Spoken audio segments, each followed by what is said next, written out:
Hello guys, నా పేరు మైత్రి. Welcome my channel. ప్రకారం మన ఛానల్ సబ్స్క్రైబ్ చేసుకోకపోతే ఇప్పుడే సబ్స్క్రైబ్ చేసుకోండి. పక్కనే ఉన్న బెల్ ఐకాన్ క్లిక్ చేసి ఆల్లో పెట్టుకోండి. నా ఫర్దర్ డేస్ మిస్ అవ్వకుండా చూడొచ్చు. చాలా మంది చూస్తున్నారు కానీ సబ్స్క్రైబ్ చేసుకోవట్లా. So please try to subscribe, click the bell icon also. Hi friends, మీరు ఎప్పుడైనా సరే 5,000 రూపాయల ప్రొడక్ట్ 250 రూపాయలకి రావడానికి గమనించారా? లేదు కదా. కానీ అమెజాన్, ఫ్లిప్కార్ట్ లాంటి కంపెనీస్ ఏం చేస్తూ ఉంటాయంటే కొన్ని గోల్డెన్ హవర్స్ టైంలో మెగా డీల్స్ ఇస్తూ ఉంటాయి. ఆ డీల్స్ టైంలో ఒక్కొక్క ప్రొడక్ట్ మీద 90% నుంచి 95% వరకు డిస్కౌంట్ అయితే ఉంటుంది. అయితే ఈ డీల్స్ కోసం మీరు కాన్స్టెంట్గా ఆ యాప్స్ చెక్ చేస్తూ ఉండలేదు కదా. కానీ మీకోసం నేను వాటన్నిటిని కూడా కాన్స్టెంట్గా చెక్ చేస్తూ ఉంటాను. అండ్ దాంట్లో ఎప్పుడు ఏ డీల్ పెట్టినా కూడా ఇమీడియట్గా మీకు ఆ ప్రొడక్ట్ని అయితే షేర్ చేస్తాను. మీరు ఇమీడియట్గా ఆ ప్రొడక్ట్ని పర్చేస్ చేయొచ్చు దాని నుంచే. అండ్ అంతేకాదు కొన్ని ఎక్స్ట్రాడినరీ ప్రొడక్ట్స్ ఉంటాయి, వాటిని మీరు బయట ఎక్కడ కూడా చూడరు. వాటి గురించి కూడా నేను మీకు షేర్ చేస్తాను. మీరు సింపుల్గా చేయాల్సింది ఒకటే, కింద డిస్క్రిప్షన్లో మన టెలిగ్రామ్ ఛానల్ లింక్, మన వాట్సాప్ ఛానల్ లింక్, మన ఇన్స్టా బ్రాడ్కాస్ట్ ఛానల్ లింక్ ఉంటాయి. వీటిలో మీరు ఏ యాప్ ఎక్కువగా వాడతారో ఆ యాప్కి సంబంధించిన లింక్ మీద క్లిక్ చేసి ఆ యాప్లో ఉన్న మన ఛానల్ని ఫాలో అవ్వండి. దాంట్లో రెగ్యులర్గా చాలా ప్రొడక్ట్స్ అయితే మీకు అప్డేట్ అవుతూ ఉంటాయి. అండ్ ఆ ప్రొడక్ట్స్లో మీకు ఏది నచ్చినట్టయితే దాన్ని మీరు కొనుగోలు చేయొచ్చు వెంటనే. సో డిస్క్రిప్షన్లో లింక్స్ ఉన్నాయి, వెంటనే ఫాలో అవ్వండి. సో బేసిక్గా నాగార్జున గారి రీసెంట్ స్టేట్మెంట్ ఒకటి బాగా వైరల్ అయింది. అంటే కుబేరా మూవీది సక్సెస్ మీట్ ఏదైతే ఉందో దాంట్లో ఆయన అన్న మాటలు కొంచెం వైరల్ అయ్యి ఒక డిస్కషన్ క్రియేట్ చేసింది. అంటే కుబేరా సినిమా అసలు ఎవరిది? అంటే ఇప్పుడు ప్రీ రిలీజ్ ఈవెంట్లు ఆ టైంలోనేమో కుబేరా సినిమా అనేది శేఖర్ కమ్ముల గారి మూవీ అని చెప్పారు. అండ్ ఈ సక్సెస్ మీట్లోనేమో నాగార్జున గారు ఆయనది మెయిన్ లీడ్ అని చెప్పారు. అండ్ యూనో చాలామంది ఏంటంటే ఇంకా ధనుష్ పర్ఫార్మెన్స్ వీటన్నిటి వలన అది ధనుష్ మూవీ అంటున్నారు. సో ఎవరి సినిమా ఇది?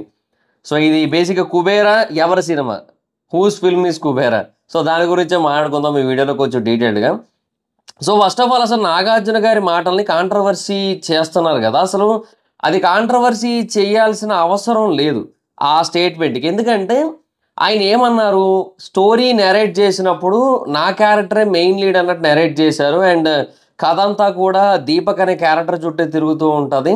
అండ్ స్క్రీన్ స్పేస్ అనేది మిగతా వాళ్ళకి ఎక్కువ ఉండి ఉండొచ్చు, బట్ ఈ క్యారెక్టర్లో ఉన్న ఆర్క్, ఈ క్యారెక్టర్లో ఉన్న ఎమోషన్స్ ఇవన్నీ కూడా చాలా ఎక్కువ ఉన్నాయి. సో ఇదే మెయిన్ లీడ్, సో నా క్యారెక్టర్ ఏదైతే ఉందో అదే మెయిన్ లీడ్ అన్నట్టుగా చెప్పారు. సో దానికి ఆయన అలా ఎందుకు చెప్పు ఉండొచ్చు అంటే మేబీ అవతల అడిగిన క్వశ్చన్ నాకు తెలిసి మీరు అంటే ఇలాంటి రోల్ ఎందుకు యాక్సెప్ట్ చేశారు అని అడిగి ఉండొచ్చు ఎవరైనా. సో దానికి ఆయన ఈ ఆన్సర్ ఇచ్చి ఉండొచ్చు అంతే. అండ్ ఇప్పుడు నాగార్జున గారి పాయింట్ ఆఫ్ వ్యూ నుంచి చూస్తే నాగార్జున గారు అనే కాదు, ఆ పొజిషన్లో ఎవరున్నా సరే, ఇప్పుడు నాగార్జున గారు is one of the top most actor in Telugu film industry. So ఆయన పొజిషన్లో ఎవరైనా ఉన్నప్పుడు ఆయనకు ఒక రోల్ ఆఫర్ చేస్తున్నప్పుడు ఒక మూవీలో one of the important leading role అన్నట్టు ఉన్నప్పుడు అది ఎలా నెరేట్ చేస్తారు? సో మీ క్యారెక్టర్ చుట్టూనే సినిమా అనేది తిరుగుతుంటుంది అన్నట్టే నెరేట్ చేస్తారు. నిజంగానే దీపక్ క్యారెక్టర్ చుట్టూనే ఒక రకంగా సినిమా అంతా తిరుగుతూ ఉంటుంది. అంటే ఒక బ్రిడ్జ్ లాగా దీపక్ క్యారెక్టర్ అనేది ఒక బ్రిడ్జ్. అటు ఆ రిచ్ పర్సన్కి, ఇటు ఈ బెగ్గర్కి, వీళ్ళిద్దరికి మధ్యలో ఉన్న బ్రిడ్జ్ యాక్చువల్గా దీపక్ క్యారెక్టర్. సో అలాంటి ఒక క్యారెక్టర్ అన్నప్పుడు, అండ్ ఆ క్యారెక్టర్ బేసిక్గా మళ్ళీ అంతకుముందు ఎక్స్ సిబిఐ ఆఫీసరు, ఆ తర్వాత చట్టం మీద చాలా గౌరవం ఉండి తర్వాత చట్టం తనని మోసం చేసిందనే బాధలో ఈ వీళ్ళకి పనిచేయడానికి వచ్చి ఇలాంటి ఆస్పెక్ట్స్ అన్నీ ఉన్నప్పుడు డెఫినెట్గా ఆ క్యారెక్టర్లో డెప్త్ ఉన్నట్టు అనిపిస్తుంది. ఆన్ పేపర్ ఈ క్యారెక్టర్ వల్లే సినిమా అంతా కూడా ముందుకు కదులుతున్న ఫీలింగ్ ఉంటుంది. అండ్ ఈ క్యారెక్టర్ చుట్టూనే ఎమోషన్స్ ఎక్కువ ఉన్న ఫీలింగ్ ఉంటుంది. బట్ ఓవరాల్గా మూవీ చూసిన తర్వాత ఏమైంది, దీపక్ క్యారెక్టర్కి అంత ఎక్కువ డెప్త్ లేదు నిజానికి చెప్పాలంటే. అంటే అంత ఎక్కువగా స్కోప్ కూడా రాలేదు. సో అది ప్రాబ్లం. ఆ డెప్త్ని ఎక్స్ప్రెస్ చేయడానికైనా లేదంటే పూర్తిగా ఏమంటారు ఎస్టాబ్లిష్ చేయడానికైనా సరే స్కోప్ రాలేదు సినిమాలో. ఎందుకు? ఓ పక్క మొత్తం ధనుష్ గారిది ఏంటంటే అటు యాక్టింగ్ పరంగా డామినేషను, రెండోది ఆ బెగ్గర్ క్యారెక్టర్ ఒక్కటే క్రియేట్ అయితే వేరు. మళ్ళీ ఇప్పుడు ఏదో ఒక్కరే క్రియేట్ అయ్యి ఒక్క ధనుష్ గారు మాత్రమే ఉండుంటే, దేవా మాత్రమే ఉండుంటే వేరు. అలా కాకుండా దేవా చుట్టూ ఒక ముగ్గురుండి ఆ ముగ్గురికి దేవాకి కూడా ఒక కైండ్ ఆఫ్ కనెక్షన్ లాగా ఫామ్ చేసి, సో దట్ ఆ రిలేషన్స్, ఆ బాండింగ్స్ కూడా ముందుకు తీసుకెళ్తూ వచ్చి, సో ఇలా ఉండేసరికి స్క్రీన్ స్పేస్ సంగతి పక్కన పెడితే క్యారెక్టర్ ఆర్క్ పరంగా కానీ లేదంటే ఎమోషన్స్ పరంగా కానీ డెప్త్ పరంగా కానీ ధనుష్ గారి క్యారెక్టర్ చాలా పైకి వెళ్ళిపోయింది. So that is the point అనమాట. అంటే మనకి సినిమా మొదలవడం విలన్తో మొదలవుతుంది, తర్వాత బ్రిడ్జ్ దగ్గరికి వెళ్తుంది, అంటే నాగార్జున గారి దగ్గరికి వెళ్తుంది, తర్వాత బెగ్గర్ దగ్గరికి వెళ్తుంది. బట్ వన్స్ బెగ్గర్ దగ్గరికి వెళ్ళిన తర్వాత ఇంకా అవుట్ రైట్ డామినేషన్ అంతా బెగ్గర్దే అయిపోద్ది. ఐ మీన్ ఆ దేవ క్యారెక్టర్ది అయిపోద్ది. వేరే క్యారెక్టర్స్ ఉంటాయి బట్ స్టిల్ ప్యూర్ డామినేషన్ దేవా గారి దాకా. దేవాది ధనుష్ గారిది. సో ఇట్లాంటివన్నీ ఉండడం వల్ల ఈ క్యారెక్టర్ ఆర్క్స్ అన్నీ కూడా తగ్గిపోయాయి యాక్చువల్గా. మీకు శేఖర్ కమ్ముల గారిది వేరే మూవీస్ కనుక మీరు చూసుకున్నట్టయితే, ఇప్పుడు ఫర్ ఎగ్జాంపుల్ ఫిదానే తీసుకోండి. ఫిదాలో మీకు ఇప్పుడు ఎవరు వరుణ్ గారికి ఒక క్యారెక్టర్ ఆర్క్ ఉంటుంది, సాయి పల్లవి గారికి ఒక క్యారెక్టర్ ఆర్క్ ఉంటుంది, ఆ తర్వాత వాళ్ళ అక్క కూడా ఉంటుంది, ఇంకా వాళ్ళ నాన్నకు ఒకటి ఉంటుంది, ఇంకా కొన్ని క్యారెక్టర్స్ ఉంటాయి. సో ఈ క్యారెక్టర్స్కి ఏవైతే ఆ బేసిక్ ఎమోషన్స్ ఉంటాయో అవి చివరి వరకు కూడా అలాగే ఉన్న ఫీల్ ఉంటుంది. అండ్ చివరి వరకు మనకు అవి కన్సిస్టెంట్గా గుర్తొస్తూ ఉంటాయి. బట్ ప్రాబ్లం ఏంటంటే ఇక్కడ ఫస్ట్ విలన్ది ఒక క్యారెక్టర్ ఉంటుంది, తర్వాత దీపక్ది ఒక క్యారెక్టర్ ఉంటుంది. ఈ రెండు క్యారెక్టర్స్కి ఇనీషియల్గా బాగానే కనెక్ట్ అయిన తర్వాత దేవా వస్తాడు. బట్ దేవా వచ్చిన తర్వాత ఈ క్యారెక్టర్స్ని మర్చిపోయేలా చేస్తాడు. మెస్మరైజింగ్ పర్ఫార్మెన్స్ అలాగే ఉంటుంది అండ్ దానికి తగ్గ స్క్రీన్ ప్లే కూడా అలాగే ఉంటుంది. సో అది సిచ్యువేషన్ అనమాట. సో అందువల్ల ఏంటంటే సినిమా వెళ్ళిన విధానం వల్ల, అంటే సినిమా మనకి చూపించిన విధానం వల్ల మనకి దేవా క్యారెక్టరే టాప్లో కనబడుతుంది యాక్చువల్గా. కాకపోతే ఆన్ పేపర్ మీరు గమనించినట్టయితే దీపక్ క్యారెక్టర్ అనేది కొంచెం సాలిడ్గా కనబడుతుంది ఇనీషియల్ స్టేజెస్ నుంచి కూడా, సినిమా స్టార్ట్ అయిన దగ్గర నుంచి కూడా.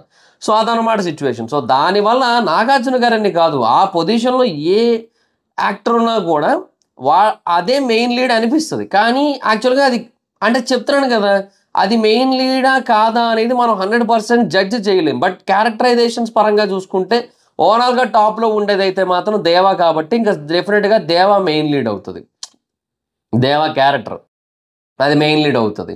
సో అలాగా అప్పుడు ధనుష్ గారు మెయిన్ లీడ్ అవుతారు. అది సిచ్యువేషన్. ఎందుకంటే ఇక్కడ ఓవరాల్గా సినిమా అనేది ఇద్దరు చుట్టూ ఎక్కువ తిరుగుతుంది. అతను ఏమంటారు, విలన్ బేసిక్గా కనబడుతుంటాడు అప్పుడప్పుడు. అండ్ తన క్యారెక్టర్ ఏదైతే తనకి కొన్ని డైలాగ్స్ ఉండి ఆ క్యారెక్టర్ ఏదైతే ఉంటుందో అది ప్లే చేస్తుంటాడో అంతవరకు బాగానే ఉంటుంది. But too much off screen space ఉండదు. అండ్ కథలో అతనికి పెద్ద చేంజ్ కూడా ఉండదు. ఒక దగ్గర ఏదైతే మొదలవుతుందో స్టార్టింగ్లో ఒక పాయింట్ దగ్గర అతని క్యారెక్టర్ మొదలవుతుందో సినిమా ఎండింగ్కి కూడా అదే ఉంటుంది.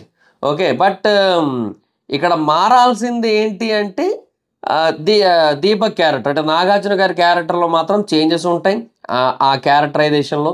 అండ్ తర్వాత ధనుష్ గారి క్యారెక్టరైజేషన్లో కూడా చేంజెస్ అయితే ఉంటాయి అన్నమాట. సో ఇలాగా ఈ చేంజెస్ అనేవి నోటీస్ చేస్తున్నప్పుడు ఏది బెటర్గా ఉంది అనే కైండ్ ఆఫ్ ఫీలింగే మనకి ఓవరాల్గా అక్కడ మెయిన్ లీడ్ ఎవరు అనే ఒక ఆన్సర్ ఇస్తుంటుంది మనకి. సో అలాంటి సిచ్యువేషన్ మనం కనుక ఎగ్జాంపుల్గా తీసుకుంటే అక్కడ దేవా క్యారెక్టర్లోనే ఎక్కువ బెటర్ చేంజెస్ ఉన్నాయి అండ్ బెటర్ క్యారెక్టర్ ఆర్క్ ఉంది, బెటర్ ఎమోషన్స్ ఉన్నాయి దేవా క్యారెక్టర్ చుట్టూని. సో అలాగా అది ధనుష్ గారి సినిమా అయింది. బట్ లేదంటే ఇద్దరు కూడా కొంచెం యాక్చువల్గా యాజ్ అన్ యాక్టర్స్గా చూసుకుంటే, అంటే ధనుష్ గారు అండ్ నాగార్జున గారు వీళ్ళిద్దరిని పరంగా మాత్రమే చూసుకుంటే మనం, ఇది ఒక మల్టీ స్టారర్ మూవీ. ఇందులో ఈయన మెయిన్ లీడు ఆయన మెయిన్ లీడ్ అని కాదు, it's a multi starrer movie. Multi starrer మూవీలో ఎప్పుడు కూడా మెయిన్ లీడ్స్ ఎవరు అని చూడకూడదు. So that is the huge problem. మన వాళ్ళు RRR విషయంలో కూడా అదే మిస్టేక్ చేశారు కొంతమంది. అంటే ఫ్యాన్స్ ఉంటుంది లేండి అదిగా, బట్ అన్నెసెసరీ నా దృష్టిలో. ఒక మల్టీ స్టారర్ సినిమా ఉన్నప్పుడు ఇంక ఇందులో వీళ్ళు మెయిన్ లీడు వీళ్ళు సపోర్టింగ్ ఇవన్నీ అనవసరం. యాజ్ అన్ యాక్టర్స్గా చూసుకుంటే వీళ్ళిద్దరూ కూడా ఆ ఇండస్ట్రీలో ఆయన, ఈ ఇండస్ట్రీలో ఈయన టాప్ యాక్టర్స్ కాబట్టి వీళ్ళిద్దరూ కలిపి ఒక సినిమా చేశారంటే ఇట్స్ ఎ మల్టీ స్టార్ అంతే. బట్ ధనుష్ గారు నాగార్జున గారు అనే పేర్లు పక్కన పెట్టేసి కంప్లీట్గా దేవా దీపక్ అని మాత్రం చూసుకుంటే మనకి దేవా అనేది పెద్ద రోల్. దేవా అనేది స్క్రీన్ స్పేస్ పరంగా మాత్రమే కాదు, ఎమోషన్స్ పరంగా డెప్త్ పరంగా కూడా దేవా అనే పెద్ద రోల్. అలా అనమాట. అలాగా ఇది ఓవరాల్గా ధనుష్ గారి ఫిల్మ్. ఇది శేఖర్ కమ్ముల గారి ఫిల్మా కాదా అనే క్వశ్చన్ మార్క్ ఉంది కదా. మరి శేఖర్ కమ్ముల గారి ఫిల్మే, కాకపోతే శేఖర్ కమ్ముల గారి డైరెక్షన్ని, శేఖర్ కమ్ముల గారి స్క్రీన్ ప్లేని, ఆ డెప్త్తో కూడుకున్న కొన్ని సీన్స్ ఉంటాయి, చాలా బాగా రాశారు యాక్చువల్గా. ఆ సీన్స్ అన్నింటినీ కూడా డామినేట్ చేస్తారు ఈయన ధనుష్ గారు ఆయన ఇన్నోసెంట్ పర్ఫార్మెన్స్తో. పైగా డబ్బింగ్ కూడా ఆయనే చెప్పారంట తెలుగులో. సో ఆ డబ్బింగ్ కూడా ఎంత పర్ఫెక్ట్గా యాప్ట్ అయిందో అది. అండ్ సో అది శేఖర్ కమ్ముల గారి సినిమా అయినప్పటికీ కూడా ఇది అవుట్ అండ్ అవుట్ డామినేషన్. అంటే ఇప్పుడు ఒక సీన్ ఉంటుంది ఫర్ ఎగ్జాంపుల్, ఆ సీన్లో ఈ డైరెక్టర్ ఈ సీన్ రాసుకున్నారు, చాలా మంచి సీను బాగానే ఉంది. బట్ ఇది ఏ హీరో అయినా చేసేయచ్చు, ఆర్ అట్లీస్ట్ ఒక 4-5 చేసేయచ్చు. 4-5 హీరోల పేర్లు చెప్తాం మనం. కొన్ని సీన్లు, కొన్ని సినిమాలు, ఈ సినిమా ఇప్పుడు జనరేషన్ యాక్టర్స్లో ఎవరు చేయగలరని చెప్పి ఏదైనా పాతకాలం నాటి సినిమా పేరు తెచ్చుకుంటే చాలామంది పేర్లు వస్తాయి మనకి. బట్ కొన్ని సినిమాలు ఉంటాయి, కొన్ని సినిమాలకు మాత్రం ఒక్కరి పేరే సజెస్ట్ అవుతుంది, ఇంకెవరి పేర్లు కూడా మైండ్లో స్ట్రైక్ అవ్వవు. ఓకే, సో అప్పుడు బేసిక్గా ఇంకా ఆ పర్సన్ డామినేషన్ అనమాట ఆ సెగ్మెంట్లో. సో ఇక్కడ ధనుష్ గారు ఆ కైండ్ ఆఫ్ సిచ్యువేషన్లో ఉన్నారు. ధనుష్ గారు ఇక్కడ చేసిన పర్ఫార్మెన్స్ ఏదైతే ఉందో కొన్ని సీన్స్లో, అది ఆయన మాత్రమే చేయగలరు అన్నట్టే ఉంది, ఇంకెవరు చేయలేరు అన్నట్టే ఉంది. సో అది ఇక్కడ బెస్ట్ పార్ట్ అనమాట.